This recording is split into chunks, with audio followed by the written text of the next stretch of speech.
Today we're going to dive deep into the life of Ace, filled with secrets and mysteries. His life was painted with unknown pasts and complex relationships. In particular, there are fascinating aspects to his awakening of hockey, especially in the use of armament hockey and conqueror's hockey in his combat style. Also, among the 7 warlords of the sea, whom Ace is said to have defeated, there are still unsolved mysteries. In this video, we'll analyze these topics in detail, exploring Ace's character and the role he plays in the world of One Piece. These themes are incredibly popular and have garnered significant interest among fans in Japan. We look forward to exploring the hidden truths of Ace's life together through this video.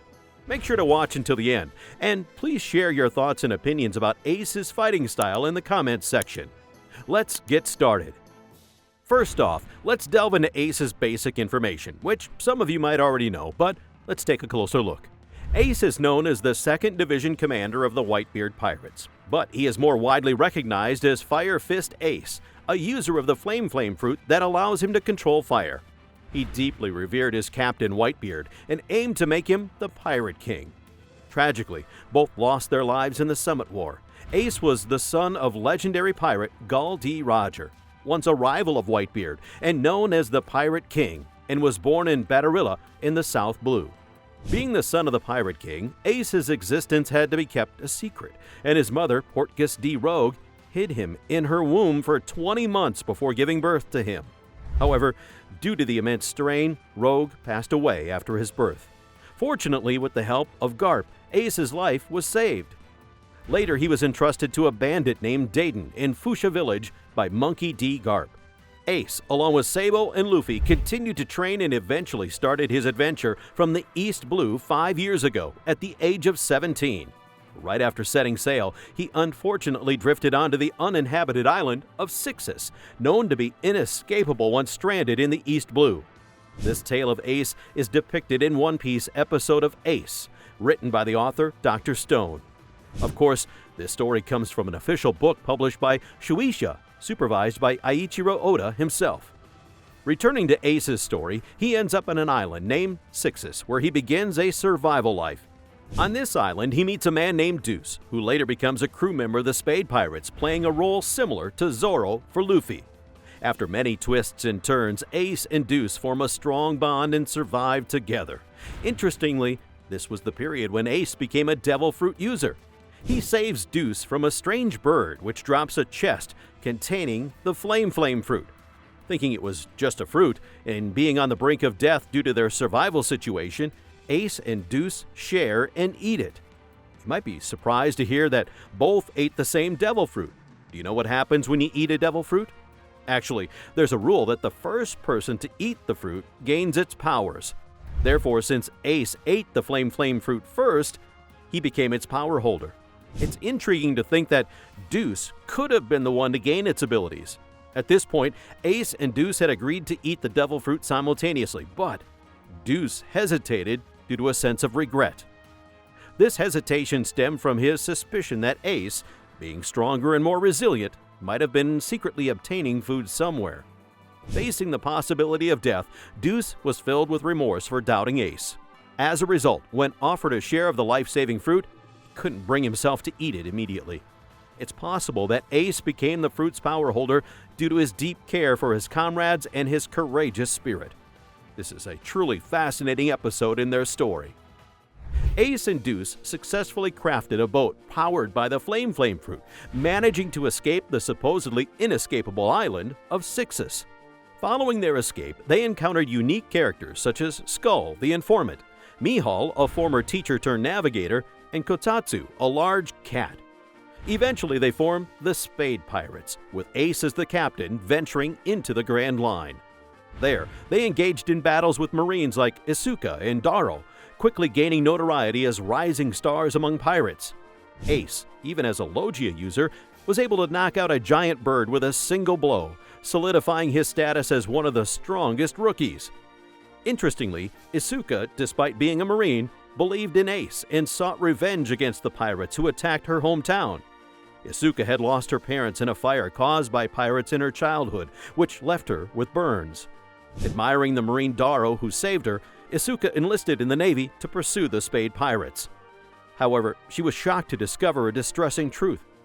Daro was actually the one responsible for burning down her hometown. Once, Daro, who saved Asuka, was an extremist, willing to involve civilians in his fight against pirates. Tragically, Asuka's parents were killed in the crossfire. Daro was defeated by Ace, but upon learning the truth, Asuka felt betrayed by what she had believed in, sinking into deep despair. Ace suggested that Asuka join his crew, not as a pirate, but as a bounty hunter.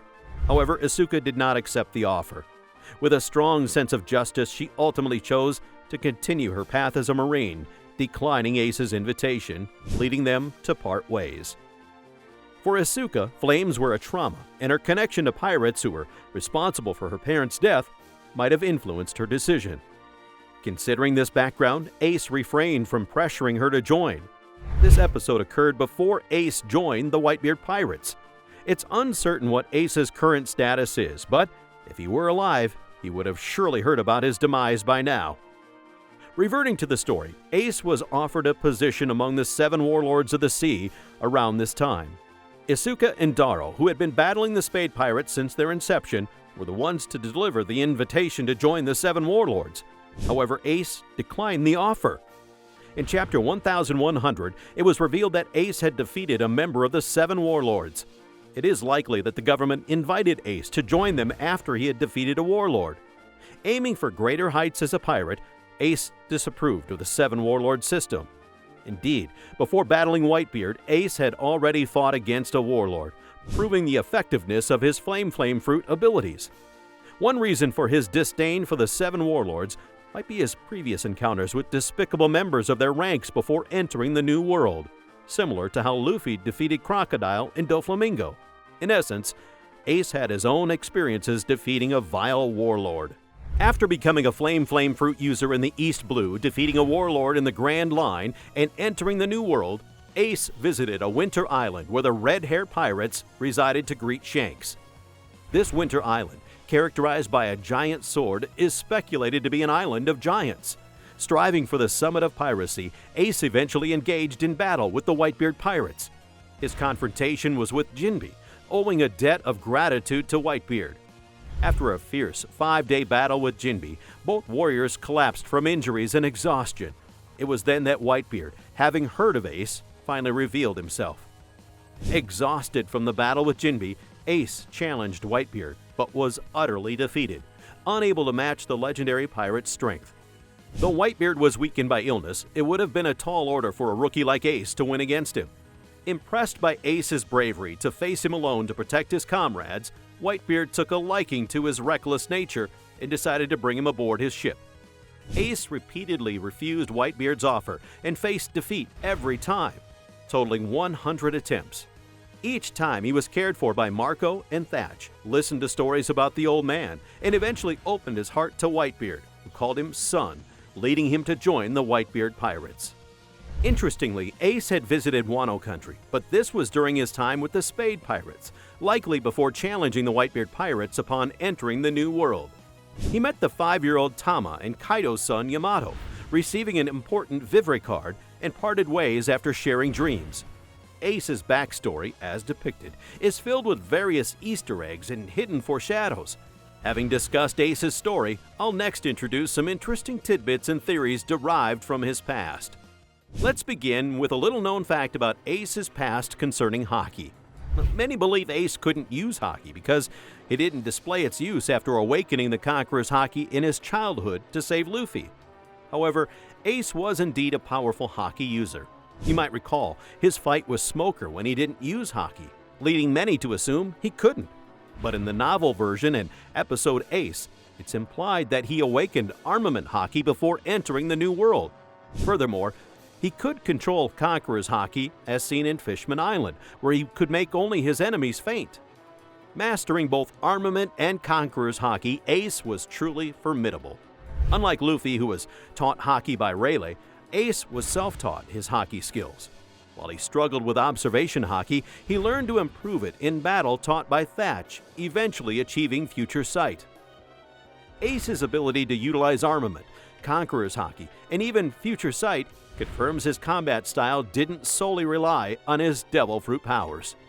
Next, I'd like to talk about a little fascinating tidbit from the episode of Ace in One Piece. In this episode, the predecessor who had the abilities of the ox fruit model giraffe, which Keiku later consumes, plays a significant role. Interestingly, Ace battled his giraffe ability user, and was during this intense fight that he fully mastered the observation haki. What this means is, after the defeat and subsequent death of the ability user, Spandam acquired the fruit, which Keiku eventually ate. However, the real twist is that it was Blackbeard who actually finished them off. After losing to Ace, Blackbeard cruelly took their lives. This event starkly reveals Blackbeard's ruthless character.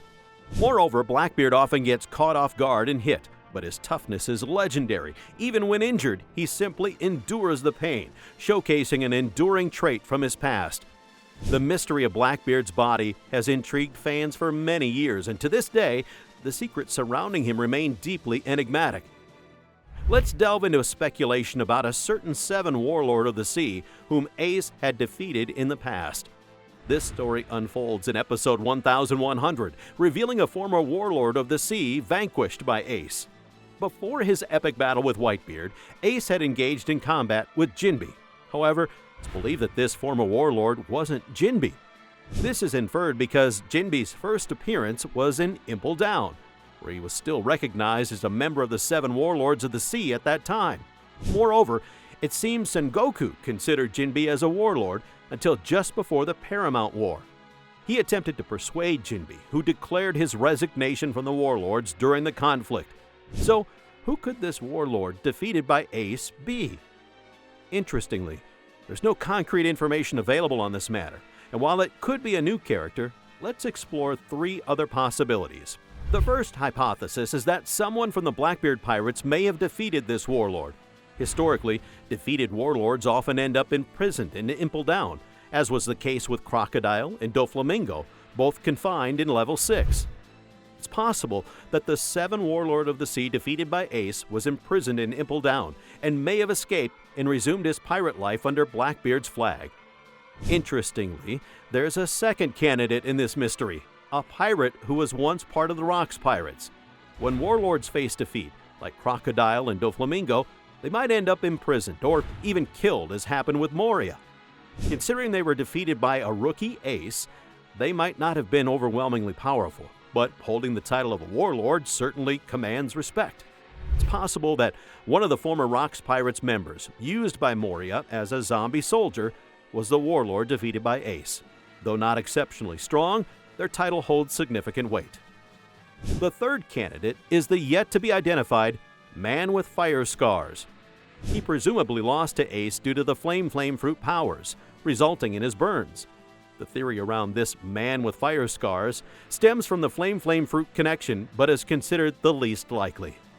Whether he's a new character, someone we've already seen, or a returning character is still unknown, but further insights into the Seven Warlord defeated by Ace are definitely something to look forward to. That's all for today. This channel posts summaries, explanations, and ranking videos related to One Piece. If you like One Piece, we'd be happy if you could support us by subscribing to our channel and commenting. Thank you for watching to the end. We'll see you in the next video.